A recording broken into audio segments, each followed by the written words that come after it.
नमस्कार। प्रस्तुत कथानक आचार्य चतुरसेन लिखित पुस्तक विजय मिली विश्राम न समझो पर आधारित है। यह महान राष्ट्रभक्त व अद्भुत विद्वान श्यामजी कृष्ण वर्मा की गाथा है। गुजरात के कच्छ जिले में समुद्र तट पर बसा एक छोटा सा गांव मांडवी, जहां 1857 में एक मजदूर के घर में जन्मे बच्चे का नामकरण हुआ श्याम जी। 12 वर्ष के हुए तो गांव में पधारी एक विदुषी सन्यासिनी माता हरि कुंवर वाह की सेवा का अवसर क्या मिला, श्याम जी का मानो कायाकल्प हो गया। सन्यासिनी ने बालक की प्रतिभा देखकर उन्हें संस्कृत पढ़ने और जीवन उन्नत बनाने का उपदेश दिया। साध्वी जी द्वारा दी गई संस्कृत पुस्तकों को पढ़ते पढ़ते उनका संस्कृत उच्चारण इतना शुद्ध हो गया कि किसी कार्यवश मुंबई से मांडवी आए सेठ मथुरा दास जी भी प्रभावित हो गए और अपने साथ मुंबई ले जाकर उन्हें वहां के विल्सन हाई स्कूल में भर्ती करवा दिया। साथ ही संस्कृत के विशेष अध्ययन हेतु भी अतिरिक्त व्यवस्था करवा दी।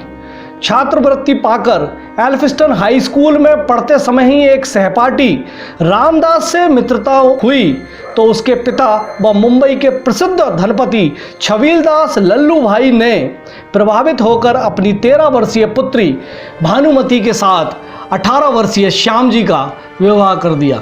प्रारब्ध कहां से कहां ले गया।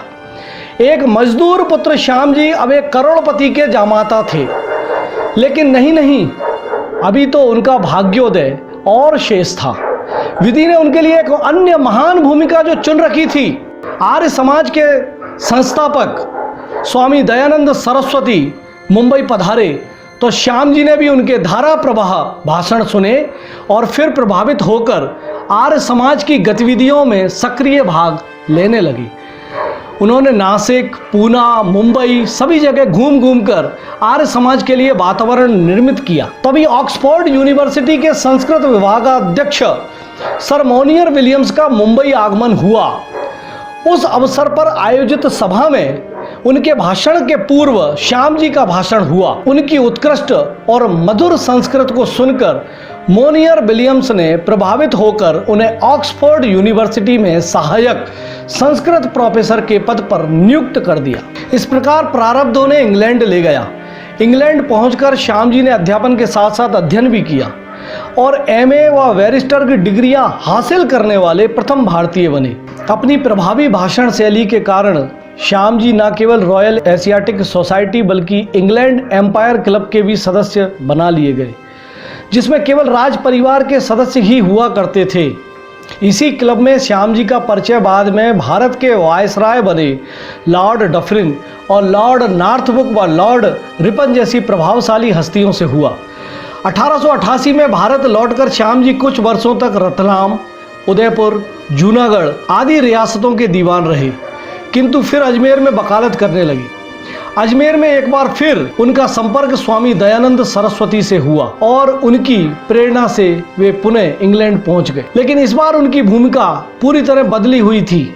जैसे चुंबक के संपर्क में आए लोहे में भी चुंबकीय गुण आ जाते हैं, श्याम जी भी अब कुछ ठान चुके थे। लंदन में मकान खरीदकर जनवरी 1905 में अंग्रेजी मासिक पत्रिका इंडियन सोशियोलॉजिस्ट का प्रकाशन शुरू हुआ, जिसके पहले अंक की प्रारंभिक पंक्तियां थीं, आक्रमण का सामना करना आवश्यक और न्यायपूर्ण है। यदि आक्रमण का सामना न किया गया तो मनुष्य का तेज नष्ट हो जाएगा। इस प्रकार अंग्रेजों की नाक के नीचे ही क्रांति की चिंगारी पनपने लगी।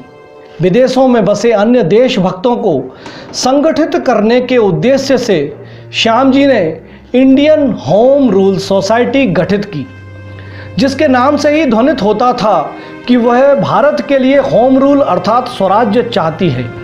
इतना ही नहीं तो भारत से इंग्लैंड आकर पढ़ने वाले देशभक्तों की आवासीय व्यवस्था के लिए श्याम जी ने एक बड़ा मकान खरीदकर उसे नाम दिया इंडिया हाउस।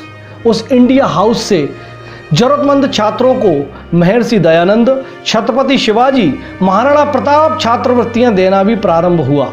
आगे चलकर इंडिया हाउस से विनायक दामोदर सावरकर, मदनलाल ढींगड़ा और श्रीमती भीकाजी कामा जैसे लोगों ने भी क्रांति की दीक्षा ली।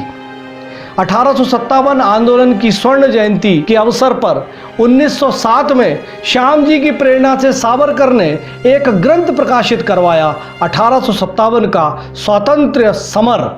स्वाभाविक ही अंग्रेज जिसे प्रयत्नपूर्वक स्वार्थी राजाओं का गदर बताते आ रहे थे, उसे स्वातंत्र्य समर कहाँ जाना, उन्हें कहाँ बर्दाश्त होता।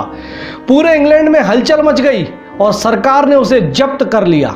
श्याम जी की विद्रोही गतिविधियों को राजद्रोह मानकर इसके पहले कि उन्हें गिरफ्तार किया जाता, चतुर श्याम जी पेरिस पहुंच गए और वहां भी एक नया इंडिया हाउस बनाकर कार्य शुरू कर दिया। श्याम जी ने पेरिस से एक पुस्तक बम बनाने की विधि छपवाकर भारत के क्रांतिकारियों को पहुंचवाई, जिसे भारत में बम बनाए जाने लगे। यह वह दौर था जब सांप्रदायिक आधार पर भारत विभाजन की पहली नींव रखी गई थी।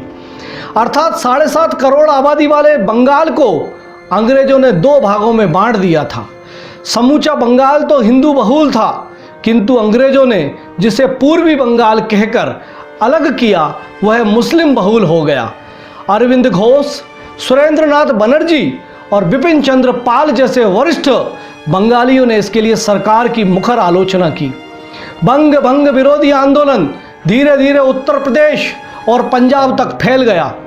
स्वामी विवेकानंद के लघु भ्राता भूपेंद्र नाथ दत्त के संपादकत्व में युगांतर नामक एक पत्र भी निकलना शुरू हो गया, जिसने चेतना जागृति में अभूतपूर्व भूमिका निभाई। उस समय का एक प्रसंग बड़ा रोचक और साथ ही प्रेरणादायी भी है। अंग्रेजों ने समाचार पत्र को बंद कर संपादक को गिरफ्तार करने का निर्णय लिया।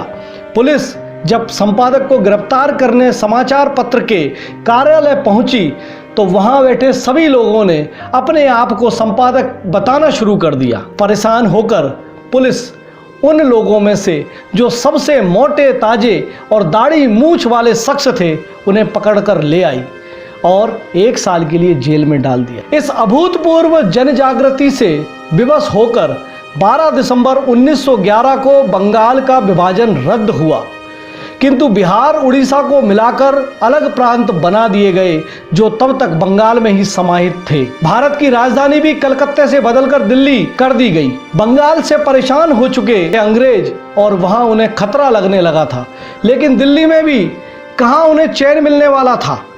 23 दिसंबर 1912 को जब दिल्ली के चांदनी चौक में वायसराय लॉर्ड हार्डिंग का हाथी पर जुलूस निकल रहा था, उस समय मोती बाजार के सामने एक बिल्डिंग की पहली मंजिल पर रास बिहारी बोस दम साधे दर्शकों के रूप में कुर्सी पर बैठे हुए थे।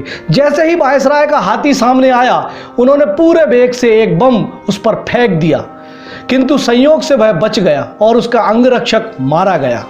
हड़कंप मच गया और रास बिहारी भीड़ में मिलकर सकुशल निकल गए। श्याम जी के लेख जर्मनी, स्विट्जरलैंड, इटली, मिस्र आदि देशों के समाचार पत्रों में छपने लगे, किंतु तभी 1914 में प्रथम विश्व युद्ध आरंभ हुआ और इंग्लैंड के राजा पेरिस आए। नतीजतन फ्रांस सरकार ने श्याम जी को पेरिस छोड़ने का आदेश थमा दिया। उसके बाद श्याम जी को स्विट्जरलैंड में प्रवेश तो मिला, पर इस शर्त पर कि वे कोई राजनीतिक गतिविधि नहीं चलाएंगे। 66 वर्षीय यह बौद्धिक योद्धा अब थक चुका था। निरंतर 25 वर्षों तक अंग्रेजों की नाक के नीचे स्वतंत्रता की चिंगारी जलाए रखने के बाद अंततः 31 मार्च 1930 की संध्या को यह देशभक्त निडर विद्वान चिर निंद्रा में सो गया। काशी के प्रसिद्ध विद्वान बाबू शिव प्रसाद गुप्त ने जिनेवा पहुंचकर आर्य पद्धति से उनका अंतिम संस्कार किया। श्याम जी निसंतान रहे, अतः उनकी धर्मपत्नी भानुमति ने उनकी सारी संपत्ति अनेक संस्थाओं को दान कर दी। लंदन में इंडिया हाउस आज भी है, जो अपने संस्थापक श्याम जी कृष्ण वर्मा का कीर्ति स्तंभ कहा जा सकता है। वंदे मातरम।